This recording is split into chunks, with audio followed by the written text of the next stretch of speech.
Good morning, everyone. Welcome to our ISO 27001 webinar workshop because we're hands-on ISOs this morning. Actually, it's nearly this evening for me. We're streaming live from the UK, our offices in Swindon. So this is a US and Canada focused workshop on ISO 27001. So here with me, Caroline from our marketing department. Hello, I'm here really just to give Maria moral support. I'm doing the tech on the back end, so I'll be in the background making sure everything runs okay. Thank you very much, Caroline. Actually, I have been struggling with connection all day long, so Caroline has kindly offered to join me just in case anything goes wrong, and she needs to tell you guys that I'll be back in a couple of seconds. So, moving on, let's go directly to the benefits from having an ISO 27001 information security management system into place. Well, I like to say that there may be as many benefits as organizations, but for me, aside from improving your stakeholders' trust, your image, providing assurance, compliance with requirements, legal, statutory, contractual requirements as well.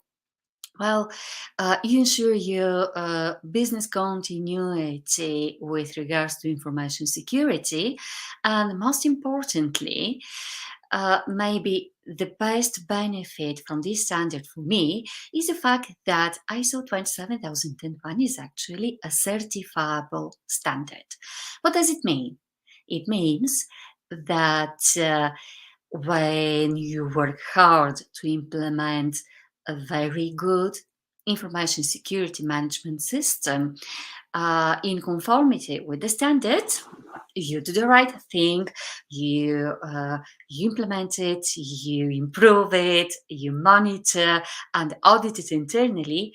You then may decide to invite a third party independent body to verify what you've done so far and certify its conformity with international standard. So, on top of that, ISO 27001 can be integrated into a broad range of management system standards that you already may have implemented, such as, for instance, 9001, which is quality management, or environmental management, health and safety, ISO 45001, or the two favorite standards that go with this one, 20,000, which is IT service management, or for bigger companies, ISO 22301, which is business continuity. This said, let's explain why we've registered such an important interest, always growing ever since the pandemic started, in ISO compliant management systems, and particularly in 27001. It's not just a pandemic.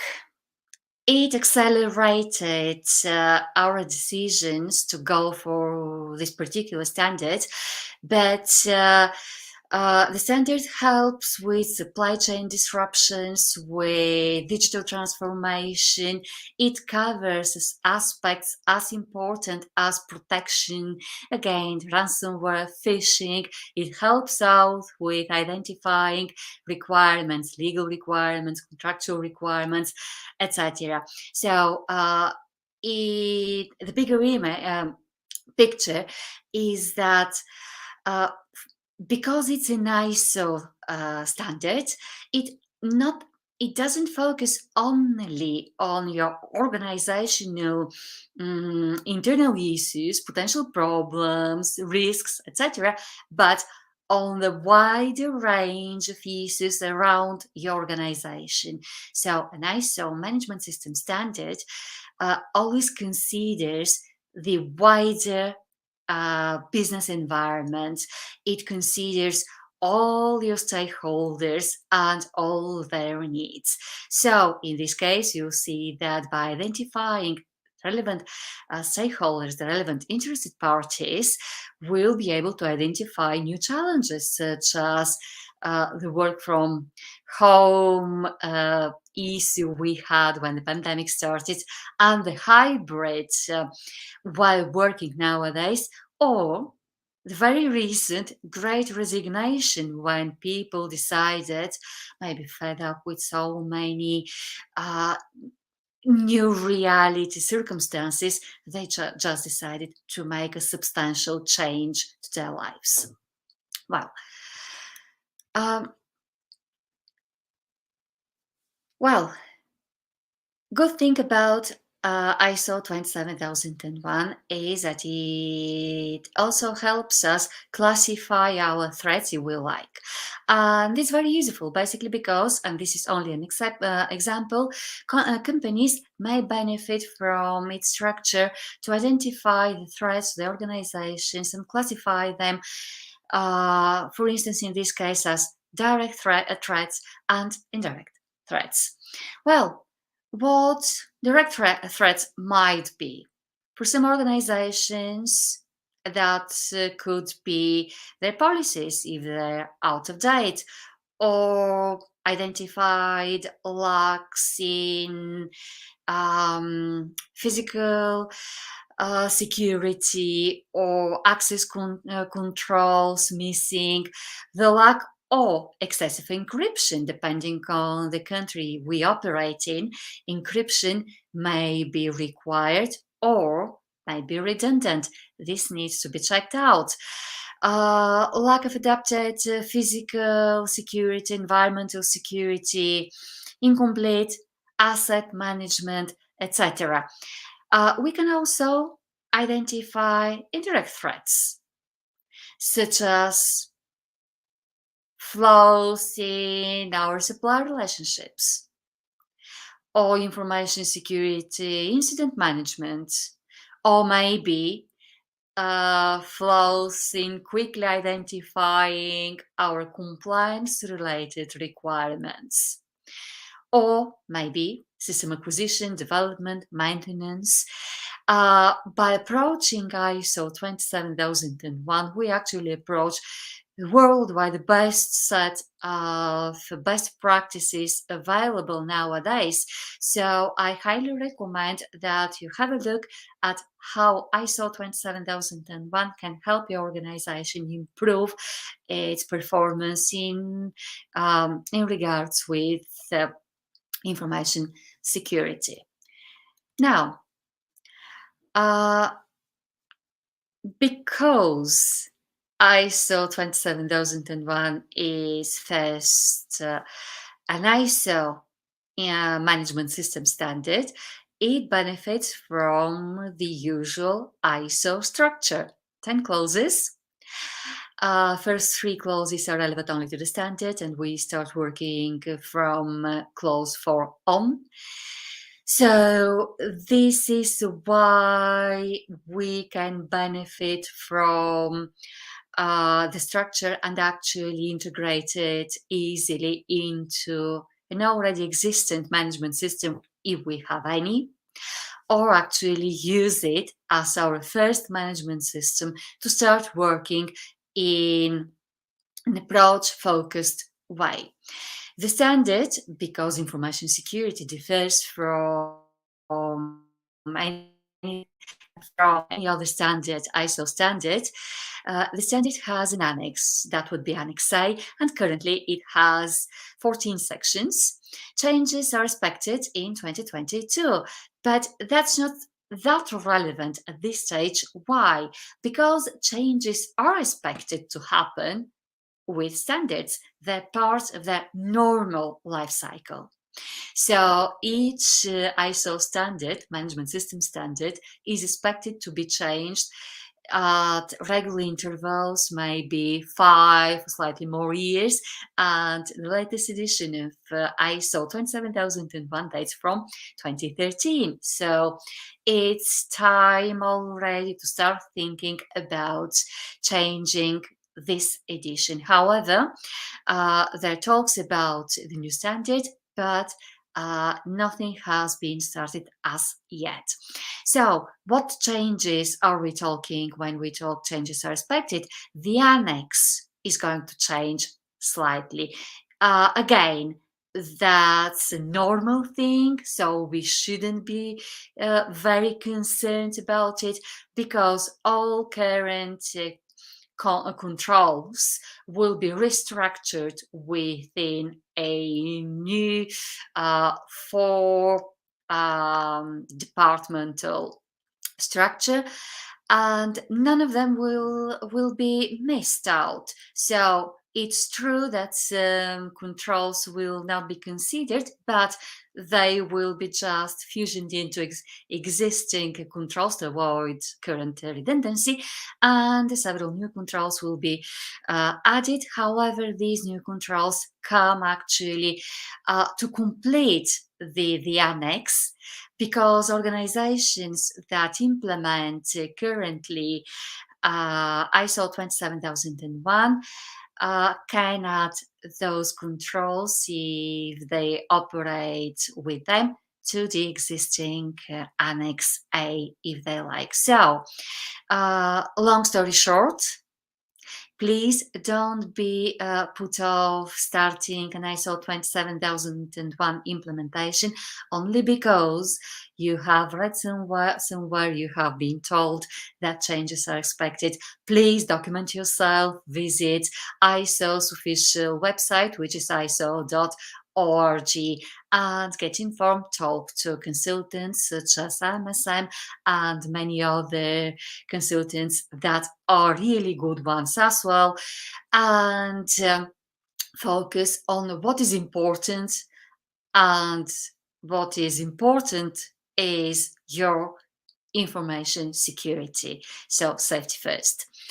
Well, this said, I would like to highlight the fact that ISO 27001 is maybe wrongly considered as an extremely technical standard. Less than 40% of the current controls are technical, IT technical controls.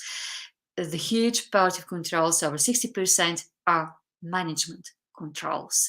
Why? Because information security will be effective and efficient only when approached as a management solution, not only technical solution.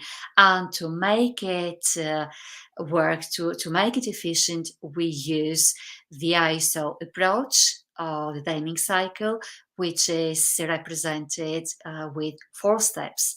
Plan, which means think of what you want to achieve, what you want to do it, check how it has been done, and in case of A, detecting deviations, or B, detecting opportunities for improvement, act upon your findings. How? By planning what you want to do, doing it, checking, and acting. So nowadays we represent the Deming cycle with the concept of leadership in the middle, because what actually makes an information security system efficient is its top management. It's the organization's top management involvement and commitment to the system. Well, I mentioned a few minutes ago that for me, the main benefit from ISO 27001 is that it's a certifiable standard, and to be certified, it needs to be audited. And this is where most organizations get slightly concerned because the word auditing, is kind of scary to many. Let me just tell you that auditing an ISO 27001 management system standard is a complex activity. There is nothing simple about it, but you shouldn't be scared to go with. Why? Because auditors, these lovely independent people who are going to provide us with a worldwide recognized and well-known certificate, they act in conformity with a specific standard for auditing and the 7 audit principles, which are integrity and impartiality, fair presentation of our findings, due professional care, we don't disturb your activities, confidentiality, we work with you, for you, and we keep absolute confidentiality. Evidence-based approach, we base our findings on what we can see, prove, touch, etc., and risk-based approach. So this is in here as a slide for you, just to make sure that you feel comfortable with the concept of auditing. So let's briefly focus on the controls, current controls, as I say. We'll be updating our workshops as soon as the new guidance ISO 27002, the one which helps us implement the controls, is published. But at the moment, let's focus on information security policies. Practical questions to identify what needs to be done. Do security policies exist? Are all policies approved by management? Are policies properly communicated to employees? Are security policies subject to review? Are the reviews conducted at regular intervals? Are those reviews conducted when circumstances change? So if we ask ourselves these questions, we'll be able to get oriented about how we comply with policies. Well, organization of information security. Again, we approach it asking some questions. We ask questions on information security roles and responsibilities. For instance, our responsibilities for the protection of individual assets and for carrying out specific security processes clearly identified, undefined, and communicated to the relevant parties. We ask questions on segregation of duties. For instance, are duties and areas of responsibility separated? It is done in order to reduce opportunities for unauthorized modifications or misuse of information and services. We ask questions with regards to contacting authorities, such as, is there a procedure documenting when and by whom contact with relevant authorities will be made? Is there a process that details how and when contact is required? Is there a process for routine contact and intelligence sharing? We also can ask questions with regards to information security in project management or mobile device policies, such as, does a mobile device policy exist? Does the policy have management approval? Does the policy document and address additional risks from using mobile devices? What risks? Theft, use of open wireless hotspots, etc. Teleworking. Is there a policy for teleworking? Does this have management approval?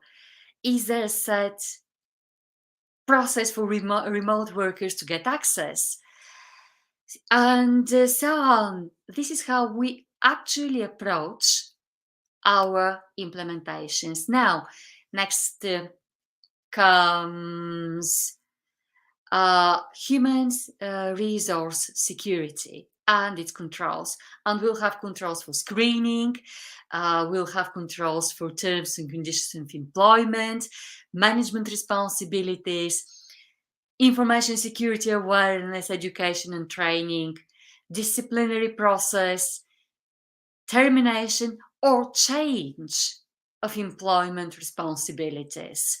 So again, we'll be asking ourselves questions to identify our current conformity with the standards. What kind of questions? Well, let's focus on termination or change of employment responsibilities. Questions such as, is there a documented process for terminating or changing employment duties? Are any information security duties which survive employment communicated to the employees or contractor? Is the organization able to enforce compliance with any duties that survive employment? Well, let's have a quick audit scenario just to discuss, to see how we manage currently. So we've gone through some controls, and here we have a HR related scenario. I'll allow you a couple of minutes to read it, and you have 4 potential answers that you may decide to consider and pick up an answer. Now, I should say that I'll explain the right one at the end of the session before we go through our Q&A sessions with Caroline. Caroline, so far, how do you feel about the workshop? I think it's really good, and I really like the scenarios because it's relatable. So, for instance, I think sometimes when you're trying to get your head around something, if you don't have something tangible, something there that you can put yourself in that situation, it can be harder to understand. But I really like these scenarios, and when I've done the workshops before, by just in the background making sure everything's running okay, and obviously I'm listening to you talking and listening to whoever else is on screen. I think having the scenarios is a really good way of understanding how it works in relation to what you're going through or your environment. So yeah. Brilliant. Thank you, Caroline. So just to confirm that we have a total of 7 of these scenarios for you this morning in the States. And you're very welcome to change your minds with regards to the right answer during the session. I may say something that prompts you to do so. So without wasting any further time, let me go with the next one, which is asset management. We have controls in asset management with regards to inventory of assets, ownership of assets, acceptable use of assets, return of assets, classification of information, labeling, handling of assets, management of removable media, disposal of media, and physical media transfer. It still happens, doesn't it? Physical media transfer. So again, we shall be asking ourselves some questions, easy ones such as let's pick up management of removable media. For instance, is there a policy governing removable media? Or is there a process covering how removable media is managed? Or are the policy and process communicated to all employees using removable media. So communication is key to ISO standards, and we'll see it throughout the whole standard. And as it's a good thing to ask as many communication related questions as you can when you approach ISO 27001. Audit Scenario 2. Here we go with another one, Caroline. So we'll be conducting another internal audit scenario in a couple of minutes for you guys to read it. Again, at the end of the session, before Q&A, I'll bring up the scenarios for you again, and then we'll be able to discuss your answers, and I'll give some further explanations. So this is about disposing of failed and redundant IT equipment. We've just covered asset management, removable data, and as well as handling of assets. So a minute or so, and we'll be continuing.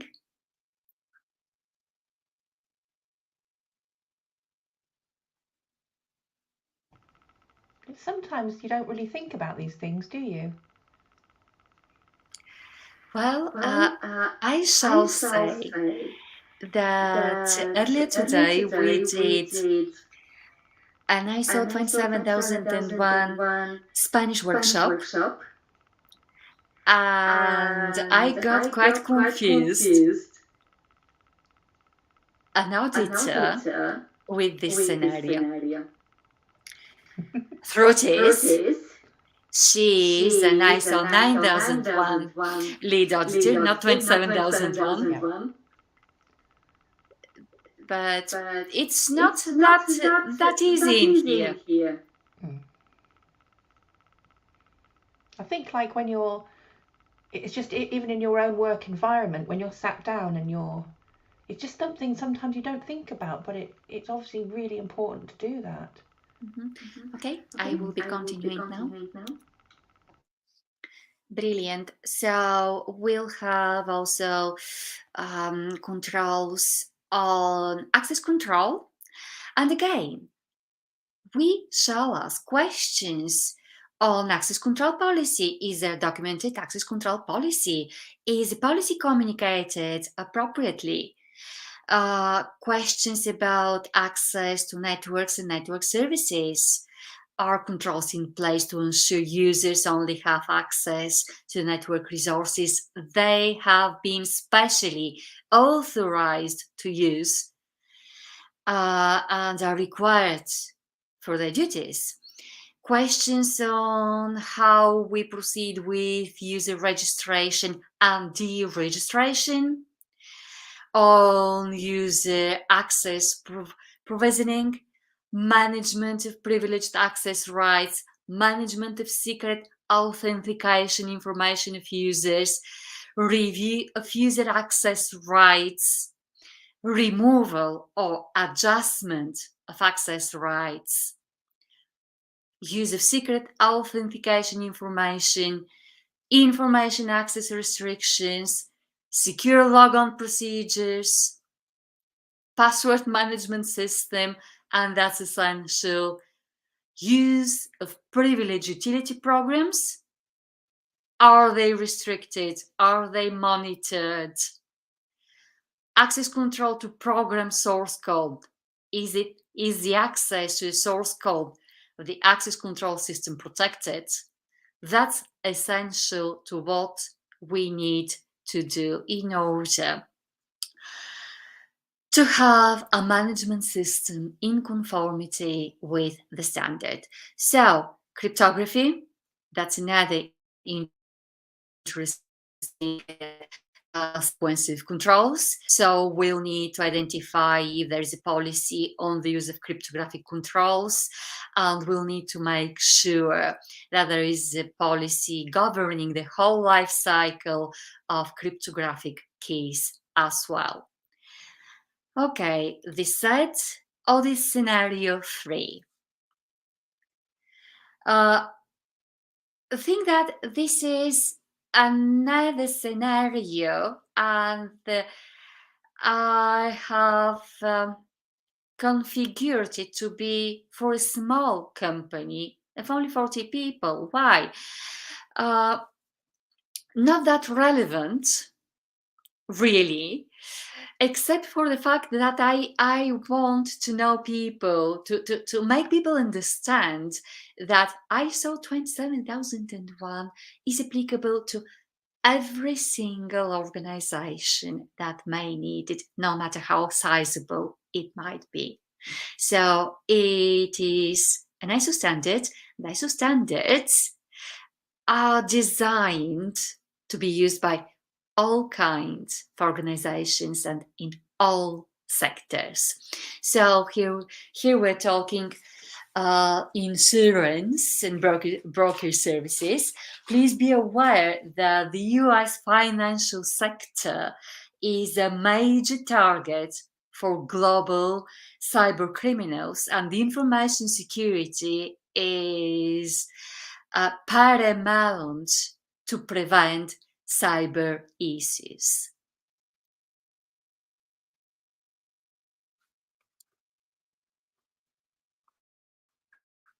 Okay.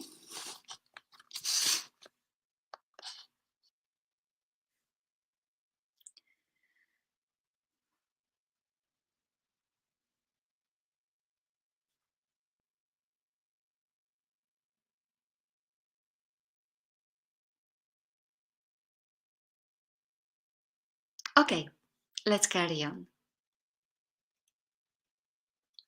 Another Audit Scenario, this way we're with pharmaceuticals and a large pharmaceutical company. Let's have a look at this one.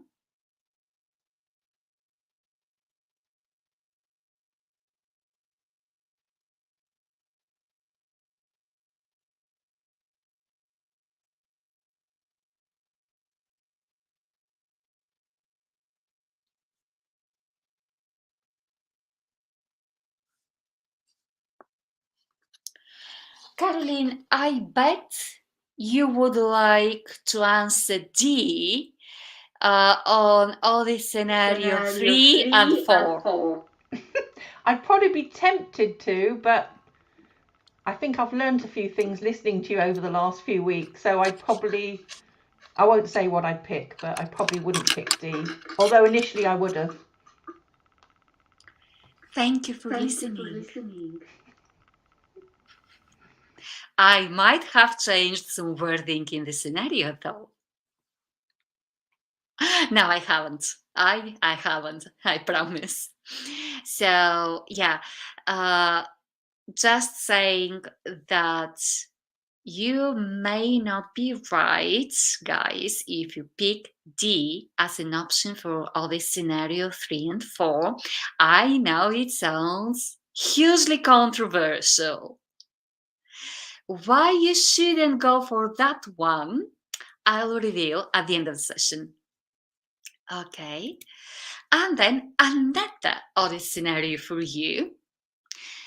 Finally, we are with a more information security designed company. We've been with pharmaceuticals, with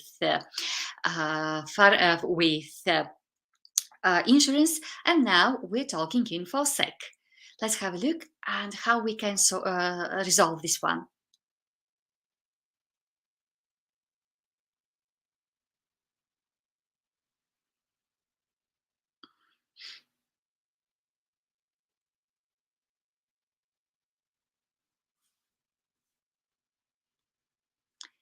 They're kind of similar, aren't they?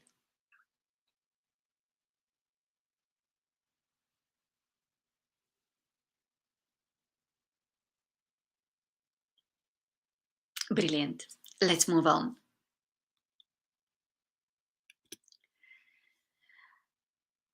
ISO 27001 is a very interesting standard. As I say, many organizations think that it's a par excellence IT standard. It is not. And it considers quite in-depth overall security, including physical and environmental security. It focuses on the physical security perimeter, physical entry controls, how to secure offices, rooms, and facilities. It focuses on protecting against external and environmental threats. It's all about working in secure areas.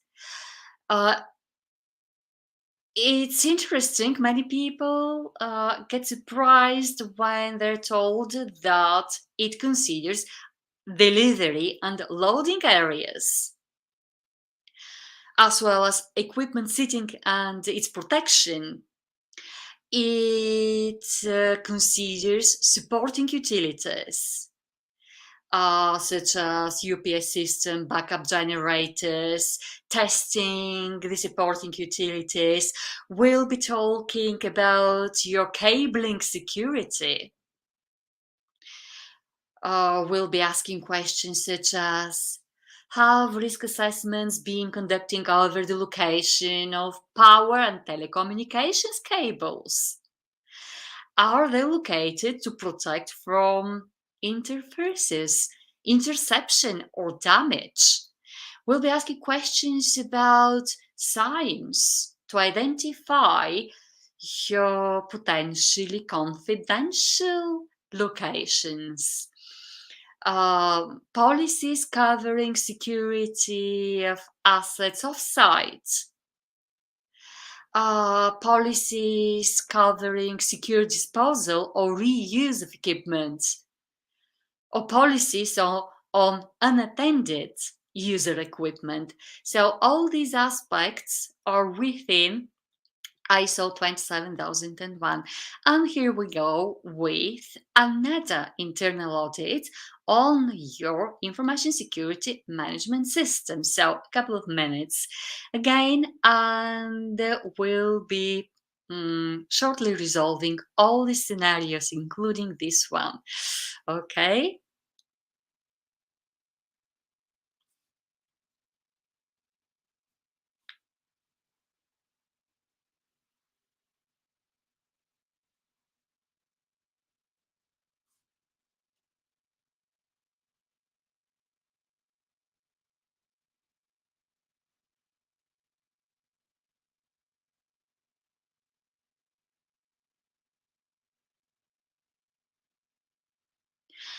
Caroline, by the way, can we invite our attendees, because I'm absolutely aware of the time, to actually, if they pop in questions, to ask those questions by email as well, because I may not have time to answer the questions we are receiving. I can see that we're receiving behind the scenes.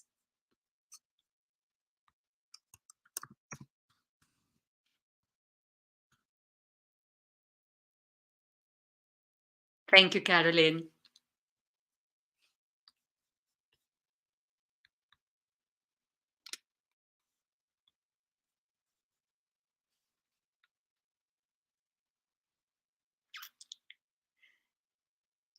So guys, half a minute more, because this scenario is slightly more complicated. Again, at the end of my expose, I will bring up on the screen the whole scenarios and the potential, the answer options. So we'll be working with the scenarios in front of us.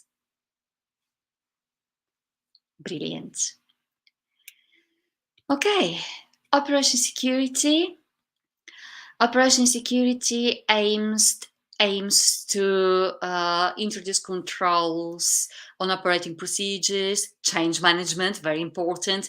Many organizations fail to manage changes that occur in their operations. Capacity management, controls on separation of different environments such as development, testing, and operational, controls against malware. We'll be talking information backup, event logging, protection of log information, administrator and operator logs, installation of software and operational systems, management of technical vulnerabilities, restrictions on software installations, information systems, audit controls, and it may sound not very serious, but clock synchronization. It's very serious indeed. Yeah, I know. I'm just being controversial, guys. So, communication security would be our next concern, but before that, let's have Audit Scenario 7. We'll be auditing a consulting company. They provide IT security solutions for planning, advice, project management, and implementation of commercial and bespoke data security software and hardware. So, in the data center, the auditors discovered that there was no written procedure or written instruction for the operation of the backup. Okay?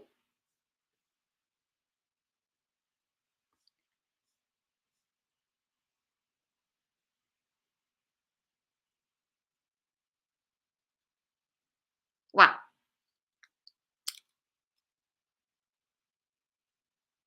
That should be straightforward.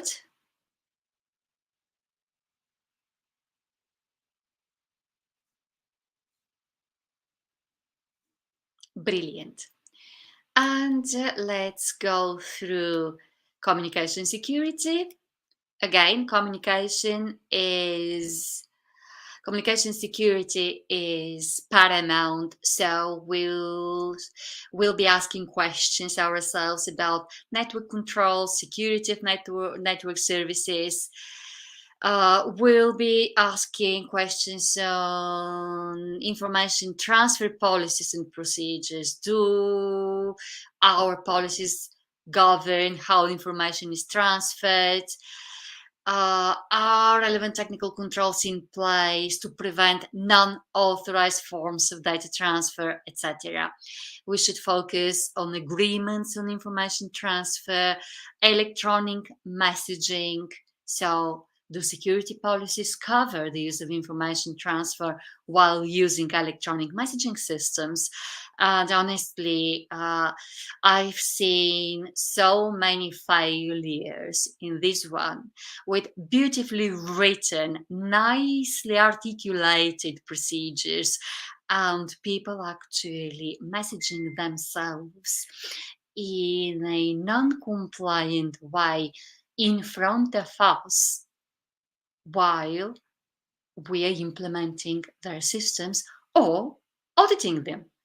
So, next we'll be talking system acquisition, development, and maintenance. Again, here we'll focus on information security requirements, analysis and specification, securing application services on public networks. For instance, what can we ask in here?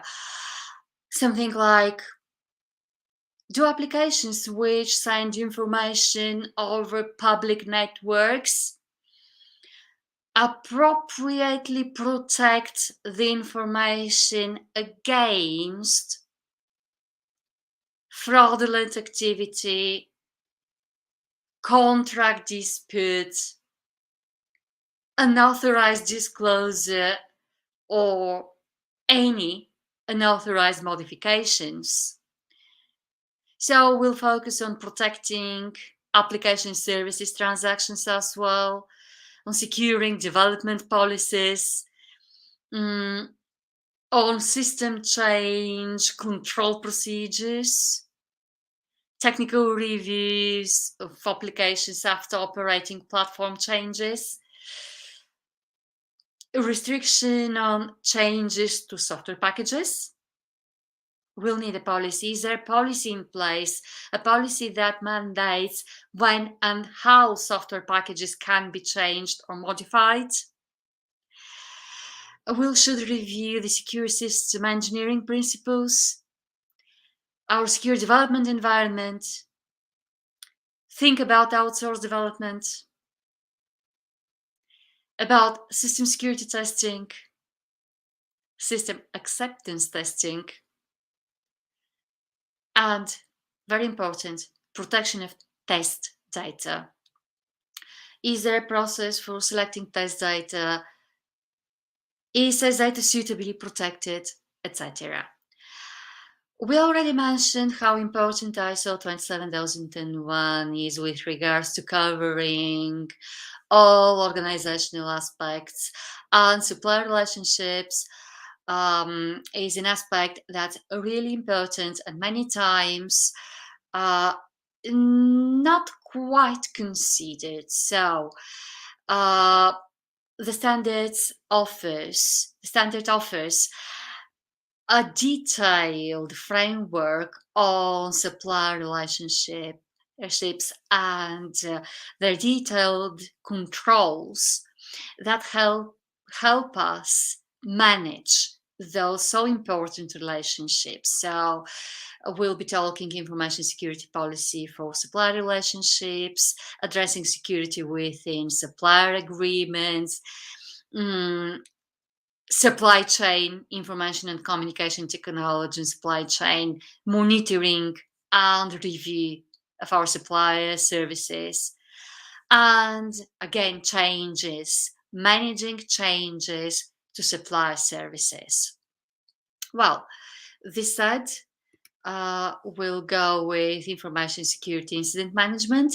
That's another section with extensive controls, detailing responsibilities and procedures, reporting information security events, reporting information security weaknesses.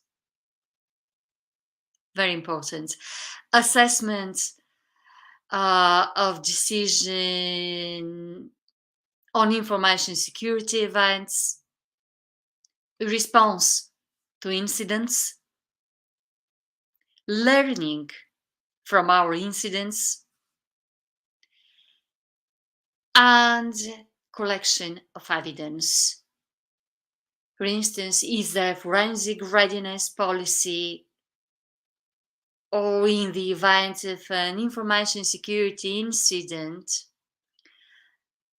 is relevant data collected in a manner which would allow us to use it as evidence. This said, we have a section of controls with regards to information security aspects of business continuity, which is going to help us plan on information security continuity, implement it, verify, review, and evaluate our information security continuity, and investigate about the availability of information processing facilities. The last section, current section, is compliance. And this is a very interesting section of controls that really makes it easier to keep a look on our compliance obligations, because it's an ISO standard and it's so dynamic. We'll be able to identify applicable legislation and contractual requirements, work around protection of our records, consider the aspects of privacy and the protection of personally identifiable information. Again, going back to cryptography, regulation of cryptographic controls, very important. We shall ask ourselves if cryptographic controls are protected in accordance with all relevant agreements, legislation, and regulations, because cryptography, it sounds very good. It's in high demand, but depending on the country, you may find yourselves not in full compliance with the requirements. In some countries, the level of cryptographic controls, cryptographic tools used is not the same as in other countries. So the standard would help us identify what kind of approach to manage our cryptographic compliance we should apply, as well as compliance with security policies and standards, and the procedures with regards to technical compliance reviews. This said, let's go through our standards. We will have time enough just to discuss briefly our scenarios. So, Caroline, which one did you pick on this one?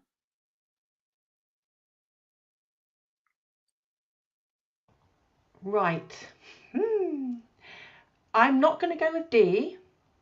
Okay. I think I would probably pick B or C. I think. Thank you very much. You have just managed. Can you mute yourself, please? Thank you. So you have managed to pick a wrong one and the very right one. So thank you for that, Caroline. A very nice one. So option B shouldn't be an option in any way, because we're auditors in this situation. Although internal auditors, we should stick to the 7 auditing principles, which start with impartiality. So we shouldn't get involved. Why? Because we should remain impartial. We have duty of care. We can't disrupt people's work. So we couldn't get involved in making any judgments or recommendations. So apparently it looks like there is something wrong. There may be, may not be. The scenario itself doesn't say, doesn't give us enough ground to make a firm decision. I agree with all of you that think that I'm actually wrong, and we shall go with non-conformity. But let's have a look. The only thing that we know at the moment is that we have reviewed the training records for 3 people. They accidentally work in the claims department. Yeah, I see your point. It looks biased. But is it? Can we know it? The standard doesn't say how you should write your surveys or questionnaires or your trainings or whatever. It stipulates that you have to conduct a series of training and awareness activities. But how? It doesn't say it. And one more point to what I say. 3 people. Yeah, it might be relevant or not. We don't know how big the organization is.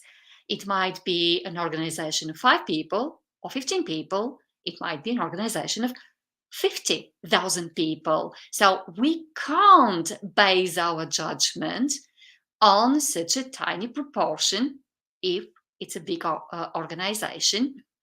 And because we have to comply with another auditing principle, evidence-based approach.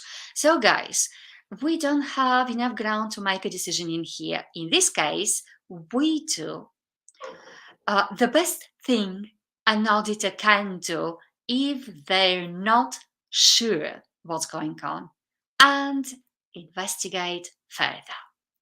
This is my favorite scenario. I start with this one basically because it teaches people to try to see that we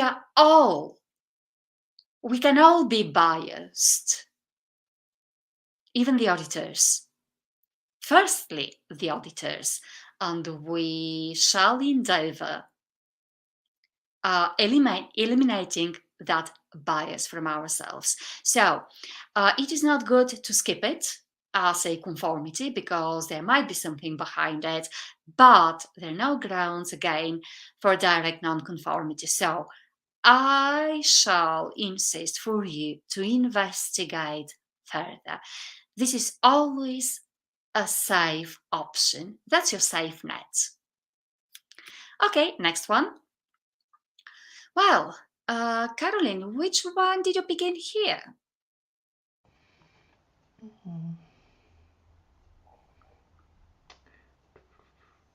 Oh, well, I've learned from what you told me last time, you can't recommend an action for improvement.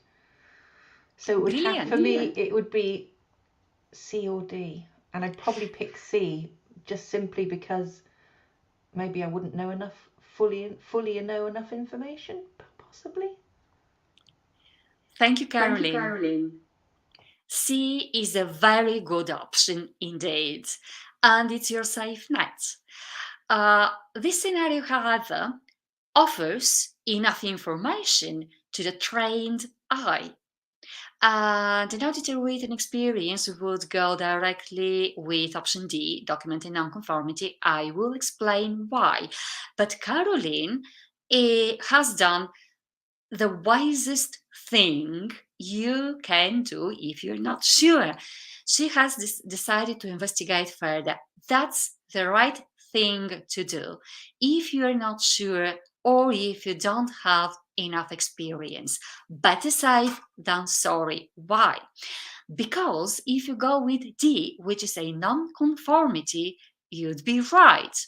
It is a non-conformity, but there is a sin among auditors, which consists in filing a non-conformity without knowing why.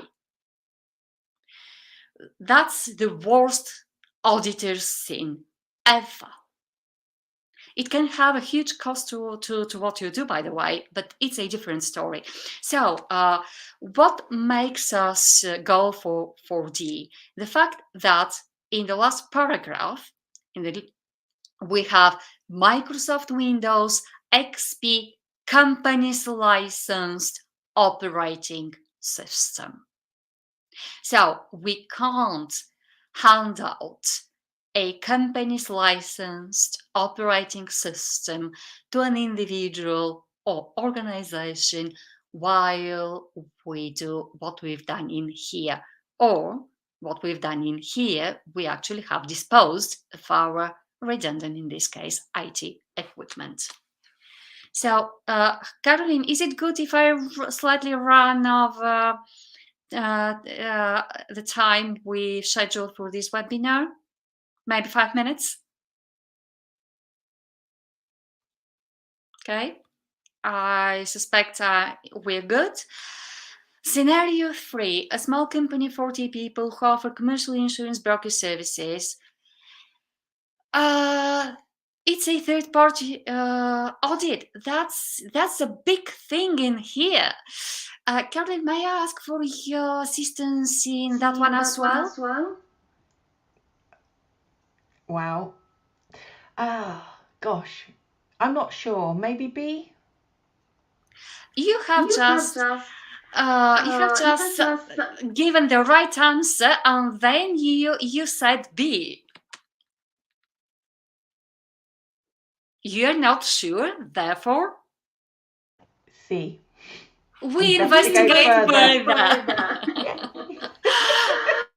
Indeed. Actually, again, I may sound controversial in here because of the scenario, and many of you may have selected D, but although I'm pretty sure that once we investigate further, we'll find further basis to file a non-conformity at this stage, I would remain with C because of something the HR manager says.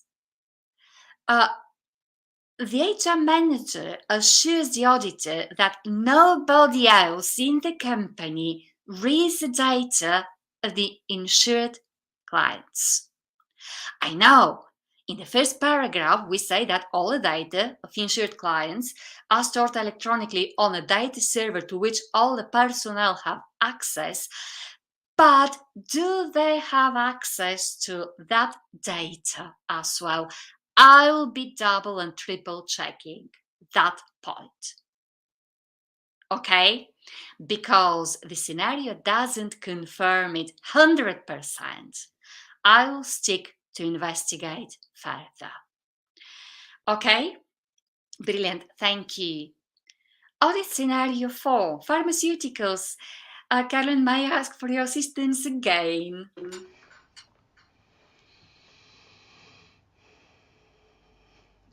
Again, because I'm not knowledgeable in this, I would have to go with the safe option, which is C, investigate further. Which interestingly enough, makes you knowledgeable. And again, I know I sound controversial again because all of you think, mostly all of you, I think, that because it's pharmaceutical, because there is someone working on a hotspot, etc., etc., etc., it is going to be a non-conformity. But again, we have just started our sentence with "we think that." Anytime we start with "I think that," "we think that," "it seems that," we are probably biased. So let's keep it, let's think further. Now, if you have a look at the scenario, it says a local Wi-Fi hotspot supported by an encrypted open provider. Now, it's an encrypted provider, one thing. And the research fellow, he's very important, or she's very important in this case, they mention that such connectivity does not affect the department and can be stopped at any time. What do they know that I don't?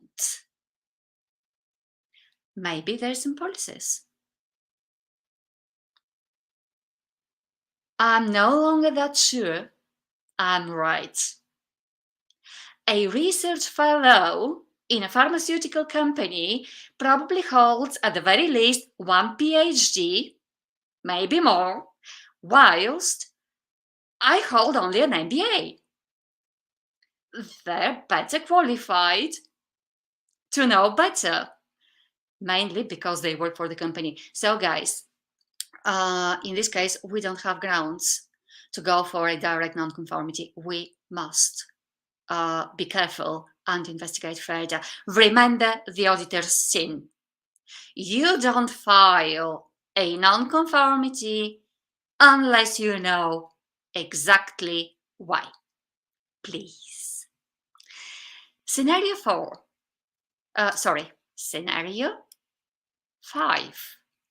InfoSec Trading Ltd is a training institute offering services of information security design, etc., etc. So, during the interview, in a third-party audit procedures, the auditor discovers that the personal data of the students are stored electronically in a public available server. The students are signing up for a course, and they signed declarations as well. Caroline, what do you think? I don't know, when it says it's a public server, regardless of them signing an NDA, I would think it's your duty to still think about privacy issues. So again, I would probably investigate further, I think. You do very well. However, here I will explain. We have basis to go for non-conformity because ISO standards, ISO management systems are about doing what we say and saying what we do. Here, the company says they would be holding the students sign for their data to be held on a company-owned server, whilst the company hosts the data on a public server. So they don't do what they say. And this is why we have a non-conformity. If both match, that's not a problem, but they don't. Let's have another look. Audit Scenario 6. Office spaces. This is the one that everything looks to be so right. However, there is something very, very wrong. But it's no one's fault, and we don't know what to do we? Caroline, what do you think? You know what I'm going to say, Maria, because I don't fully understand it. C. Absolutely amazing. Thank you. It's a complex scenario, and we always have investigate further for a safe net. Well done, Caroline. If you're not sure, you go with further investigation. We can, however, go with a non-conformity in here for a very simple reason. I mentioned several times changes. Changes are paramount to ISO management systems, so they need to be assessed, evaluated, and any issues around addressed. In this case, apparently, there has been a failure in assessing and evaluating the changes that have been made, which has led us to the unfortunate situation in here. So if you're not sure, you go with C. If you're sure, you can go with third, documenting non-conformity. Okay. Yes, thank you for the comments on screen. I do agree. Thank you very much. Lovely, lovely support out there.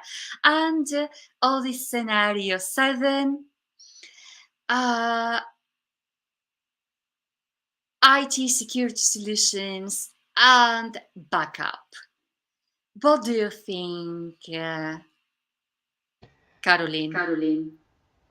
I would say there should be a procedure in place for the operation of the backup because it's vital. Again, because I'm not an auditor or a professional in these matters, for me personally, I would investigate further. But well, I will do so. I will do so for a very simple reason. Finally, I'll end up documenting a non-conformity. That's for sure. But let's say that the standard requires for documented information on backups. So it doesn't say specifically procedure, it says documented information. So it would be great just for our sake to have a look at it. It's finally a non-conformity because backup is so essential that we'll need a procedure. But again, let's keep our mind open and have a look at this one from a more open-minded position, investigate further. I insist on this option basically because if you go with it, you can eventually get the right answer and go with a well-documented non-conformity. But if you go for a non-conformity straight away and you're wrong, you can damage your reputation, your organization's reputation, and your customer. This said, thank you very much for your time. Caroline, thank you for keeping the webinar on for these additional 11 minutes already. Oh, you're welcome. I've thoroughly enjoyed it. Thank you. Thanks so Thank much. you. And if you can just finish now for us. Thank you.